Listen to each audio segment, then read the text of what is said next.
ಮಂಡ್ಯದಲ್ಲಿ ರಸ್ತೆಗೆ ಹಾಲು ಚೆಲ್ಲಿ ಚಲುವರಾಯಸ್ವಾಮಿ ಅವರ ವಿರುದ್ಧ ಆಕ್ರೋಶ ವ್ಯಕ್ತಪಡಿಸಲಾಗಿದೆ. ಹೊಟ್ಟೆ ಸೇರಬೇಕಾಗಿದ್ದಂಥ ಡೇರಿ ಸೇರಬೇಕಾಗಿದ್ದಂಥ 100 ಲೀಟರ್ ಹಾಲು ಮಣ್ಣು ಪಾಲಾಗಿದೆ. ಕೃಷಿ ಸಚಿವರ ಕ್ಷೇತ್ರದಲ್ಲಿ ನಡೆದಿರುವಂಥ ಘಟನೆ ಇದು. ಮಂಡ್ಯ ಜಿಲ್ಲೆಯ ನಾಗಮಂಗಲ ತಾಲೂಕಿನ ಕಾಡಂಕನಹಳ್ಳಿಯಲ್ಲಿ ಈ ಘಟನೆ ನಡೆದಿದೆ. ದ್ವೇಷದಿಂದ ಹಾಲು ಖರೀದಿ ಮಾಡಬೇಡಿ ಅಂತ ಮನ್ಮೂಲಿಗೆ ಸಚಿವರು ಸೂಚನೆ ಕೊಟ್ಟಿದ್ದಾರೆ ಅಂತ ಜನ ಆರೋಪಿಸ್ತಾ ಇದ್ದಾರೆ. ಸಚಿವರ ಸೂಚನೆಯ ಮೇರೆಗೆ ಡೈರಿಗೆ ಬೀಗ ಹಾಕೋದಕ್ಕೆ ಅಧಿಕಾರಿಗಳು ಬಂದಿದ್ದಾರೆ. ಬೀಗ ಹಾಕದಂತೆ ತಡೆಯಲು ಕಾಡಂಕನಹಳ್ಳಿ ಜನ ಮುಂದಾಗಿದ್ದಾರೆ. ಆ ಸಂದರ್ಭದಲ್ಲಿ ಪ್ರತಿಭಟನೆಯ ರೂಪವಾಗಿ ತಂದಂತ ಹಾಲನ್ನು ರಸ್ತೆಗೆ ಸುರಿದಿದ್ದಾರೆ. ಸಚಿವ ಚಲುವರಾಯಸ್ವಾಮಿ ವಿರುದ್ಧ ಗ್ರಾಮಸ್ಥರು ಆಕ್ರೋಶ ವ್ಯಕ್ತಪಡಿಸಿದ್ದಾರೆ. ಹಾಲನ್ನ ನೆಲಕ್ಕೆ ಚೆಲ್ಲಿ ಜನ ಆಕ್ರೋಶ ವ್ಯಕ್ತಪಡಿಸ್ತಾ ಇರುವಂತಹ ದೃಶ್ಯವನ್ನು ನೋಡ್ತಾ ಇದ್ದಾರೆ.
ಈ ಬಗ್ಗೆ ಹೆಚ್ಚಿನ ಡೀಟೇಲ್ ನೀಡೋದಕ್ಕೆ ನಮ್ಮ ಪ್ರತಿನಿಧಿ ನಂದೀಶ್ ಫೋನ್ ಸಂಪರ್ಕದಲ್ಲಿ.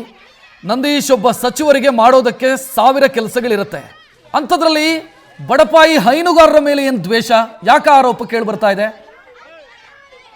ಖಂಡಿತ ರಕ್ಷಿತ್, ಮಂಡ್ಯ ಜಿಲ್ಲೆ ನಾಗಮಂಗಲ ತಾಲೂಕಿನ ಕಾಡಂಕನಹಳ್ಳಿ ಗ್ರಾಮದ ಹಾಲಿನ ಉತ್ಪಾದಕರ ಸಂಘ ಏನಿದೆ, ಆ ಒಂದು ಸಂಘದಲ್ಲಿ ದಿನನಿತ್ಯವೂ ಕೂಡ ಅಲ್ಲಿನ ಗ್ರಾಮಸ್ಥರು ಹಾಲನ್ನ ಹಾಕಿ ಒಂದು ಜೀವನವನ್ನ ಸಾಗಿಸ್ತಾ ಇದ್ರು. ಆದ್ರೆ ಅಲ್ಲಿ ಸ್ಥಳೀಯವಾಗಿ ನಡೆದಂತಹ ರಾಜಕೀಯ ದೊಂಬರಾಟಕ್ಕೆ ಇದೀಗ ಇಡೀ ಗ್ರಾಮದ ರೈತರು ಸಂಕಷ್ಟಕ್ಕೆ ಸಿಲುಕುವಂತಹ ಪರಿಸ್ಥಿತಿ ನಿರ್ಮಾಣ ಆಗಿರುವಂತದ್ದು. ಅಂದ್ರೆ ಕಾಡಂಕನಹಳ್ಳಿ ಗ್ರಾಮದಲ್ಲಿ ಹೊಸ ಡೈರಿ ಒಂದು ಕಟ್ಟಡ ಉದ್ಘಾಟನೆಗೂ ಮುನ್ನವೇ ಅದು ರೆಡಿ ಆಗಿದೆ. ಅಂದ್ರೆ 1.5 ವರ್ಷ ಇದೆ ಕಟ್ಟಡ ಕಟ್ಟು, ಆದ್ರೂ ಕೂಡ ಉದ್ಘಾಟನೆ ಆಗಿರ್ಲಿಲ್ಲ. ಆದ್ರೆ ಅಲ್ಲಿನ ಗ್ರಾಮಸ್ಥರು ಒಂದಷ್ಟು ಜನ ಸೇರಿ, ಅಂದ್ರೆ ಏನು ಹಳೆ ಕಟ್ಟಡವನ್ನ ಬಿಟ್ಟು ಹೊಸ ಕಟ್ಟಡದಲ್ಲಿ ಅಲ್ಲಿನ ಸದಸ್ಯರುಗಳು ಕೂಡ ಹಾಲನ್ನ ಹಾಕಿಸಿಕೊಳ್ಳುವಂತ ಕೆಲಸವನ್ನ ಮಾಡ್ತಾ ಇದ್ರು. ಆದ್ರೆ ಅಲ್ಲಿನ ಸ್ಥಳೀಯ ಶಾಸಕರಿಗೆ ಮತ್ತು ಅಧಿಕಾರಿಗಳ ಗಮನಕ್ಕೆ ತರದೆ ನೂತನ ಕಟ್ಟಡ ಏನು ಡೈರಿ ಕಟ್ಟಡ ಇದೆ ಅದನ್ನ ಉದ್ಘಾಟನೆ ಮಾಡಿಕೊಂಡು ಅವರೇ ಒಂದು ಆ ಕಟ್ಟಡವನ್ನ ಓಪನ್ ಮಾಡಿದ್ದಾರೆ ಎಂಬ ನಿಟ್ಟಿನಲ್ಲಿ ಎಲ್ಲೋ ಒಂದ್ ಕಡೆ ಅಧಿಕಾರಿಗಳು ಅದಕ್ಕೆ ಬೀಗ ಹಾಕಿಸುವಂತ ಕೆಲಸವನ್ನು ಕೂಡ ಮಾಡಿರುವಂತದ್ದು. ಆ ನಿಟ್ಟಿನಲ್ಲಿ ಇದೀಗ ಇಡೀ ಗ್ರಾಮದಲ್ಲಿ ಒಂದ್ ರೀತಿ ಗೊಂದಲದ ವಾತಾವರಣ ನಿರ್ಮಾಣ ಆಗಿದೆ. ಅಲ್ಲದೆ ಏನು ನೂತನ ಕಟ್ಟಡವನ್ನ ಬಳಸಿದ ಹಿನ್ನೆಲೆಯಲ್ಲಿ ಸಂಪೂರ್ಣವಾಗಿ ಹಾಲನ್ನ ತೆಗೆದುಕೊಳ್ಳುವಂತದ್ದನ್ನೇ ಸ್ಟಾಪ್ ಮಾಡಿರುವಂತದ್ದು. ಅಂದ್ರೆ ಅಧಿಕಾರಿಗಳು ಸಚಿವರ ನಿರ್ದೇಶನದಂತೆ ಅಲ್ಲಿ ರೈತರ ಹಾಲನ್ನ ಖರೀದಿಸುವಂತ ಕೆಲಸಕ್ಕೆ ಮುಂದಾಗ್ಲಿಲ್ಲ, ಸ್ಟಾಪ್ ಅನ್ನ ಮಾಡಿದ್ದಾರೆ. ಆ ನಿಟ್ಟಿನಲ್ಲಿ ಇದೀಗ ರೈತರು ವಿಧಿ ಇಲ್ಲದೆ ಹಾಲನ್ನ ಬೀದಿಗೆ ಸುರಿಯುವಂತ ಕೆಲಸವೂ ಕೂಡ ಆಗಿರುವಂತದ್ದು. ಅಲ್ಲದೆ ಏನು ನೆಲಕ್ಕೆ ಭೂಮಿಗೆ ಆ ಒಂದು ಹಾಲನ್ನ ಸುರಿದು ಒಂದು ಆಕ್ರೋಶವನ್ನ ಅಲ್ಲಿನ ಗ್ರಾಮಸ್ಥರು ವ್ಯಕ್ತಪಡಿಸ್ತಾ ಇರುವಂತದ್ದು. ಅಂದ್ರೆ ಸಚಿವರು ತಮ್ಮ ಒಂದು ರಾಜಕೀಯ ದೊಂಬರಾಟಕ್ಕೆ ಈ ರೀತಿ ನಮ್ಮ ಮೇಲೆ ದೌರ್ಜನ್ಯವನ್ನ ಎಸಗ್ತಾ ಇದ್ದಾರೆ.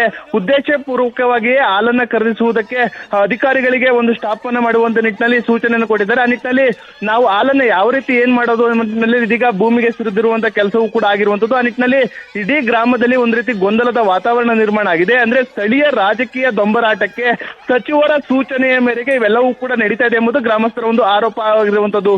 ರಕ್ಷತ್, ಥ್ಯಾಂಕ್ ಯು ನಂದೀಶ್ ಮಾಹಿತಿಗೆ. ನ್ಯೂಸ್ ಫಸ್ಟ್ ನಿರ್ಭೀತಿಯಿಂದ ನಿಮ್ಮ ಪರವಾಗಿ.